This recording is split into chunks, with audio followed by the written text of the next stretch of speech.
भारत की लोकतांत्रिक व्यवस्था में एक ऐतिहासिक बदलाव दर्ज हो चुका है। वर्षों से चली आ रही मांग को पूरा करते हुए लागू किया गया नारी शक्ति बंधन अधिनियम महिलाओं के राजनीतिक सशक्तिकरण की दिशा में मील का पत्थर साबित हो।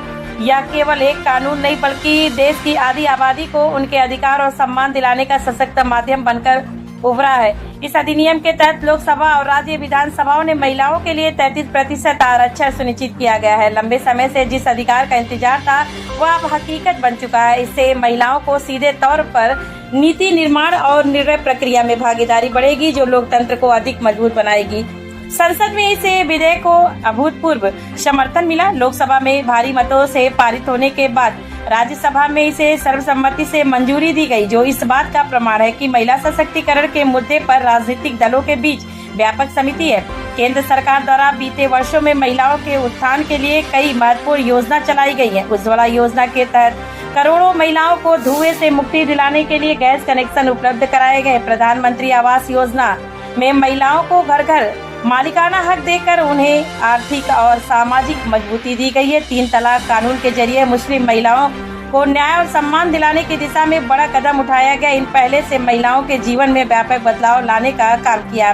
ग्रामीणों से लेकर शहर स्तर तक पंचायत और स्थानीय निकायों में पहले से लागू आरक्षण ने महिलाओं को नेतृत्व का अवसर दिया। आज लाखों महिलाओं जनप्रतिनिधि बनकर न सिर्फ अपने क्षेत्र का विकास कर रही है बल्कि समाज में नई सोच बदलाव की मिसाल भी पेश कर रही है। विशेषज्ञों का कामना है कि महिलाओं की बढ़ती भागीदारी से नीतियों से अधिक संवेदनशीलता, संतुलन और समावेशिता आएगी, जिससे लोकतंत्र और अधिक मजबूत और प्रभाव बनेगा। ये एक संकल्प से सिद्धि तक का जो ऐतिहासिक सफर है, नारी शक्ति बंधन अधिनियम, अभी जब ये पारित होगा तो आप खुद देखेंगे। और रही बात मैं क्या करूँगी, अब हमारी भारतीय जनता पार्टी सरकार ने जो महिलाओं के लिए इतने अच्छे कदम उठाए। आप देखिए, अब पिछली सरकारें भी रही, उन्होंने महिलाओं की सुध भी नहीं ली। आज हमें जो राजनीतिक मंच मिला है, जो सम्मान मिला, वो हमारी सरकार की वजह से, हमारे आदरणीय मोदी जी की वजह से, हमारे योगी जी की वजह से मिला है। और जब अभी बात चल रही थी अभी कि शौचालय, अब पहले महिलाएं खेतों में जाती थी, कितनी शर्मनाक स्थिति से उनको गुजरना पड़ता था। आज घर घर शौचालय, हर ग्रामीण अंचल में शौचालय, 10 करोड़ शौचालय बन चुके। अभी आपने देखा ग्रामीण अंचल में महिलाएं जब चूल्हा फूंकती थी, बारिश में जब लकड़ियां गीली हो जाती थी और चूल्हा नहीं जलती थी, बच्चे भूख से बिलखते थे, हमारे माननीय मोदी जी ने उनकी आंखों में आंसू देखे और उज्ज्वला गैस कनेक्शन देकर उन बहनों के आंसू पोंछे। इस तरह के अनेक उदाहरण मैं दे सकती हूँ। कहते हैं ना, महिलाओं के कोई घर नहीं होता। हमको मायके में कहा था कि आपको पराये घर जाना, जब हम ससुराल आते हैं तो वो भी हमारा घर नहीं होता। कभी भी कोई भी किसी को धक्का देके निकाल सकता। माननीय प्रधानमंत्री मोदी जी ने प्रधानमंत्री आवास योजना देकर हमें जो मालिकाना हक दिया है, वो एक बहुत बड़ा सम्मान है। महिलाओं के सम्मान के उन्होंने अनेक एक नहीं, मैं रात तक गिनाऊंगी, तो इतने कार्य किए कि बताना मुश्किल। नहीं, आप जब अध्यक्ष हैं यहाँ की, जी, तो आपको भी एक जिम्मेदारी सौंपी है भाजपा ने। जी। तो आप महिलाओं के लिए क्या करेंगी?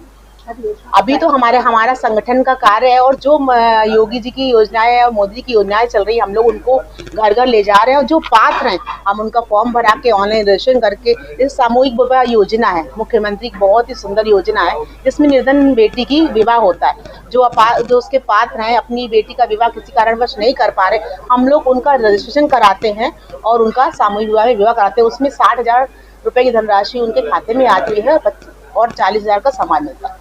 इस तरह के अनेक कार्य हम लोग कर रहे हैं। महिलाओं के साथ जो उत्पीड़न हो रहा है उसको लेकर क्या कुछ करेंगे? इस सरकार में उत्पीड़न तो हुआ ही नहीं। आप देखिए, पिछली सरकारों में कितना जंगल राज था। महिलाएं क्या रोड से रात तो छोड़िए, दिन में भी नहीं निकल सकती थी। कभी उनकी चेन खिंच जाती थी, कभी उनको घसीट लिया जाता था। अब आज देखिए, आज हम 12 बजे आप यहाँ देख रहे हैं, हर वर्ग की महिला बैठी है। आप अनुसूचित वर्ग से हैं, हमारी पार्टी में काम कर रही है, आप टीचर हैं, आप समाज सेवी हैं, आप भोर फाउंडेशन से, अनेक तरह की यहाँ पे देखिए लायंस क्लब सैली से भी बैठी हुई। हम लोग धड़ल्ले से काम कर रहे हैं, दिन हो रात हो, अकेले ट्रेन में, अकेले गाड़ी से जाकर काम कर रहे हैं। कोई भी ऐसी समस्या नहीं है। हमारी सरकार बहुत अच्छे से काम कर रही है। महिलाओं पे खास ध्यान दिया जा रहा है, उनके लिए अनेक योजनाएं आई हुई।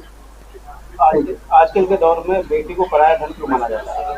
आजकल के दौर की बात नहीं है, ये पिछले टाइम की बात है। जब बेटी का जन्म परिवार में होता था तो दादी बाबा का मुंह बन जाता था। उनको ये चिंता सताती थी कि अब इस बेटी का शिक्षा कैसे होगी, इसकी विवाह कैसे होगा। आज हमारे माननीय योगी जी ने सामूहिक विवाह योजना लाकर इस समस्या को खत्म कर दिया है। आज बेटी बोझ नहीं, वरदान है।